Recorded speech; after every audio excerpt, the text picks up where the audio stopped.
मेरे प्यारे बच्चों, मुझे पता है कि एग्ज़ाम के इतना करीब आके दिमाग बहुत सारी चीज़ें सोचता है।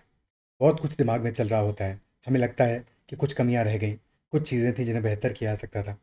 कोई बात नहीं, अब अगला जो एग्ज़ाम होगा उस पर फोकस करेंगे, वहाँ पे ये कमियां नहीं रहने देंगे। बट ये एक गलत अप्रोच है। ये हमेशा एक स्केपिस्ट तरीका है, यानी कि भागने का तरीका है कि हम जो चुनौती हमारे सामने है, बजाय उसको फेस करने के हम किसी और चीज़ के बारे में सोच रहे हैं जो भविष्य में आने वाला है। और फिर भविष्य में यही होगा, फिर हम यही गलतियां दोहराएंगे और हम अपनी गलतियों से सीखेंगे नहीं। तो सीखने का समय कब है? अभी है, आज है, इसी वक्त है। तो कल क्या होगा, परसों क्या होगा, 10 दिन बाद क्या होगा, ये 2 महीने बाद के एग्जाम में तुम क्या करोगे, इन सब बातों पे अभी नहीं सोचना है। अभी हमें इस बात पे सोचना है कि हमारा ये जो एग्ज़ाम है, इसमें हम क्या करेंगे। पूरा 100% हमारा जो फोकस है, डेडिकेशन है, वो बस इस बारे में होना चाहिए कि हम कैसे अपना बेस्ट दे पाएंगे उन 2 घंटों में। और उसके लिए हमें अपने आप को तैयार करना है। अगर तुमने अब तक अपनी अटेम्प्ट करने की स्ट्रेटजी नहीं बनाई, एक पेपर को कैसे अटेम्प्ट करोगे, तुमने बहुत सारे प्रैक्टिस टेस्ट नहीं दिए हैं, मॉक नहीं दिए हैं, तो अब तो नहीं दे सकते। पर फिर भी अपना अटेम्प्ट स्ट्रेटजी पेपर शुरू होने से पहले अपना ज़रूर बना लो। उसके रिलेशन में मैंने एक वीडियो ऑलरेडी बनाया हुआ है, उसका लिंक मैं पिन कर दूंगा टॉप पे। उसको देख लेना और उसको देख के फिर अपने हिसाब से जो स्ट्रेटजी तुम्हें फिट करे उस स्ट्रैटेजी को फॉलो करना। बट फॉलो ज़रूर करना। पेपर से पहले तुम्हारे पास एक प्लान होना चाहिए कि तुम किस प्लान के साथ जाओगे। बाकी पेपर में डिफ़िकल्टी लेवल कम ज़्यादा होगा, पेपर आसान आएगा, मुश्किल आएगा, तो थोड़ा बहुत उसमें मॉडिफिकेशन करने पड़ेंगे। कितने क्वेश्चन अटेम्प्ट करोगे इसको कम ज़्यादा करना पड़ेगा, लेकिन पहले से तुम्हारा एक प्लान रेडी ज़रूर होना चाहिए। ये सबसे इंपॉर्टेंट बात है, क्योंकि अगर तुम बिना प्लान के जा रहे हो तो फिर तुम फेल होने के प्लान से किसके साथ जा रहे हो। जो कहते हैं ना कि if you are failing to plan then you are planning to fail. ठीक है, सो प्लान के साथ जाना है, ये सबसे ज़रूरी बात है। अब इस सेशन का मुद्दा ये है हमारा कि कितने क्वेश्चन अटेम्प्ट करने चाहिए और क्यों हमें ज़्यादा क्वेश्चंस एग्जाम में अटेम्प्ट करने चाहिए। ये डिस्कशन होगा, इस पर ही बात करेंगे। ठीक है, तो ऑलरेडी तुम सब जानते होगे कि हमारा जो पेपर है उसमें टोटल 100 क्वेश्चन है। एक सवाल सही करने पे +1 होगा और एक सवाल गलत करने पे -1/4 होगा। और कट ऑफ तुमने 2023 के देखे ही होंगे, 2022 के भी देखे होंगे, तो तुम्हें कट ऑफ का भी आइडिया होगा कि तुम्हें मिनिमम कितने मार्क्स लाने हैं कि इस एग्जाम को क्लियर कर सको। अब देखो, थोड़ी बहुत बातें तो डिफिकल्टी लेवल पे भी डिपेंड करेंगी कि पेपर हमारा कैसा आता है। अगर पेपर आसान आएगा तो कट ऑफ डेफिनेटली बढ़ेगा, ज़्यादा जाएगा। और अगर पेपर मुश्किल आएगा तो कट ऑफ जितना पिछली बार था लगभग लगभग वैसा ही रहेगा, उसके आसपास ही रहेगा, उससे 2-4 नंबर कम ज़्यादा हो सकता है। डिफिकल्टी पे डिपेंड करेगा। बट हमें अपने मार्क्स को मैक्सिमाइज़ करना है, तो कैसे मैक्सिमाइज़ करें? कम अटेम्प्ट करके सेफली खेलें या ज़्यादा से ज़्यादा अटेम्प्ट करने की कोशिश करें। अब यहाँ पे देखो, दो बातें हैं। तुम्हारा नॉलेज कितना है, कैसी तुम्हारी प्रैक्टिस है, कौन से टॉपिक पे कैसे पकड़े, जीएस तुम्हारा कैसा है, मैथ कैसा है, रीजनिंग कैसा है, डीआई कैसा है, तो बहुत सारी चीज़ों पर डिपेंड करेगा। बट मेन मुद्दा ये है कि हमें एक सवाल सही करने पे 1 मार्क्स मिलेगा और गलत करने पे 1/4 मार्क्स कटेंगे। तो अगर किसी क्वेश्चन में हमारे पास, हर एक क्वेश्चन में 4 ऑप्शन है, ए बी सी और डी। ठीक है, अगर किसी क्वेश्चन में मान लो हमने एक ऑप्शन हटा दिया, एक ऑप्शन एलिमिनेट कर दिया, अब हमें पता है कि इन 3 में से कोई एक सही आंसर है, तो हमारा जवाब सही होने के चांसेस कितने हैं? 1/3 है। यहाँ पे हमारे जवाब सही होने के चांसेस कितने हैं? 33%, 30.33%, यानी कि 1/3 चांस है। तो अगर ऐसे 3 क्वेश्चन हमने किए, एक रफ अंदाजे से 3 किए और 3 में से हमारा एक सही हो गया और 2 गलत हो गए, तो हमारा फायदा होगा या नुकसान होगा? इस एक सही पे हमें 1 मार्क मिलेगा और 2 गलत पे हमें 1/4 मार्क कटेंगे, यानी कि कुल मिला के 3 क्वेश्चन में हमें फायदा होगा और ये फायदा होगा 0.5 मार्क्स का। क्या ये बात समझ पा रहे हो? तो अगर हमने एक ऑप्शन भी हटाया हुआ है तो भी हम नुकसान में नहीं रहेंगे। हमें ऐसे क्वेश्चंस को अटेम्प्ट करने की कोशिश करनी चाहिए। ठीक है, करनी चाहिए। और अगर हमने 2 ऑप्शन हटा दिए, मान लो कि ऑप्शन सी में हमें पता है करेक्ट आंसर नहीं है और 2 ऑप्शन में से ही एक चूज करना है, तो वहां तो हमें पता है कि 50% चांस है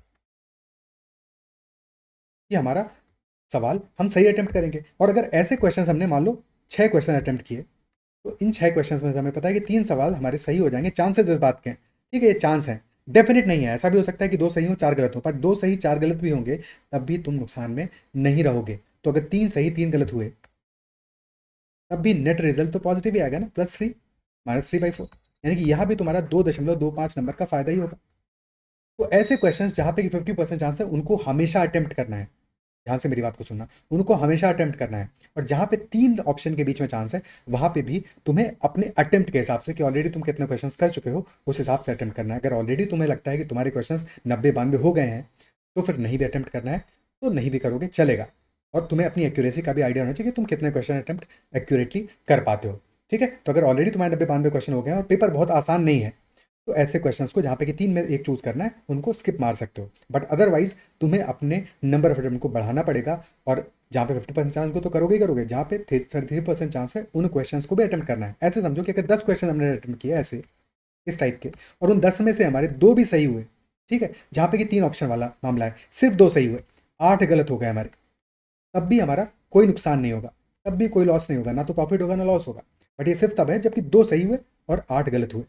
डेफिनेटली अगर तुमने ऑप्शंस को एलिमिनेट किया है तो 2 से ज़्यादा सही होंगे, 8 से कम गलत होंगे, यानी कि हमेशा तुम फायदे में ही रहोगे। क्लियर है? क्या ये बात समझ पा रहे हो? क्या ये बात अप्रिशिएट कर पा रहे हो? ठीक है, अब एक दो बातें एग्जाम्पल लेते हैं। मान लो कि तुमने सिर्फ और सिर्फ 70 क्वेश्चन अटेम्प्ट किए, सिर्फ 70 क्वेश्चन अटेम्प्ट किए, तुमने बिल्कुल सेफ खेला। तुमने कहा जितने सवाल आते हैं उतने ही करूंगा, उससे एक भी सवाल ज़्यादा नहीं करूंगा या नहीं करूंगी।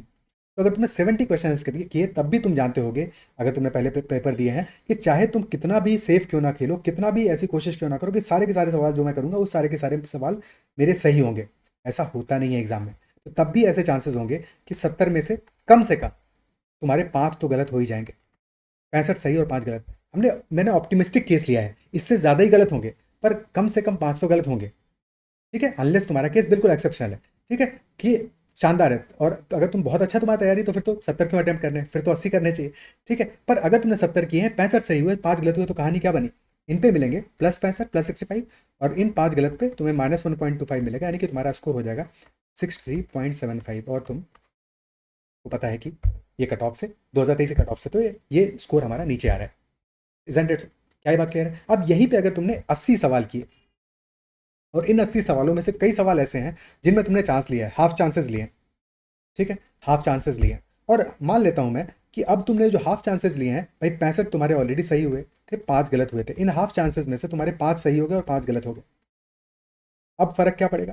अब तुम्हारे 70 सही हुए हैं, यानी कि 70 प्लस होगा, और यहाँ पे 10 गलत के 2.5 माइनस होगा, यानी कि तुम्हारा स्कोर हो जाएगा 67.50, जो कि डेफिनेटली 63.75 से ज़्यादा है।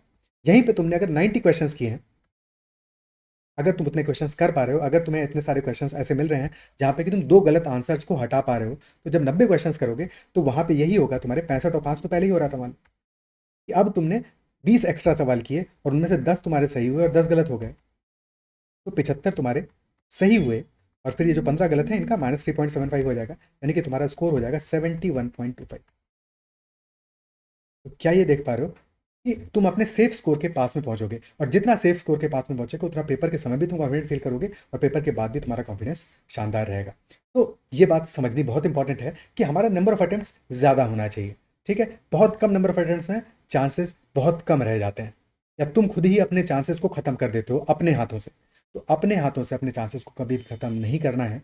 अपना प्रयास यही होना चाहिए, हमारा कोशिश यही होना चाहिए कि हम अपनी कोशिश 100% दें एग्जाम में, एग्जाम के उस 2 घंटे में, सो दैट हमारा रिजल्ट पॉजिटिव आए। फिर बाद में थोड़ा बहुत तो लक हमारे साथ में ज़रूर रहना चाहिए, बट हमारा एफर्ट ज़रूर होना चाहिए। यहाँ पे ये बात भी ध्यान देने वाली है कि मैं तुम्हें ये बिल्कुल नहीं कह रहा हूँ कि तुम्हें कुछ भी आइडिया नहीं है तो तुम अक्कड़ बक्कड़ बम्बे बोल करके 100 सवाल मार्क कर दो, ना ना, वो कभी तुम्हारे लिए बेनिफिशियल नहीं होगा। लेकिन अगर तुमने 2 ऑप्शन एलिमिनेट किए हैं, उस सवाल को ज़रूर अटैम्प्ट करो। अगर 3 एलिमिनेट किए हैं तो देखो पहले कितने सवाल ऑलरेडी तुम अटैम्प्ट कर चुके हो, उसके हिसाब से डिसाइड करो कि तुम्हें सवाल को अटैम्प्ट करना है या फिर नहीं करना है। ज़्यादा से ज़्यादा सवाल अटैम्प्ट करने हैं।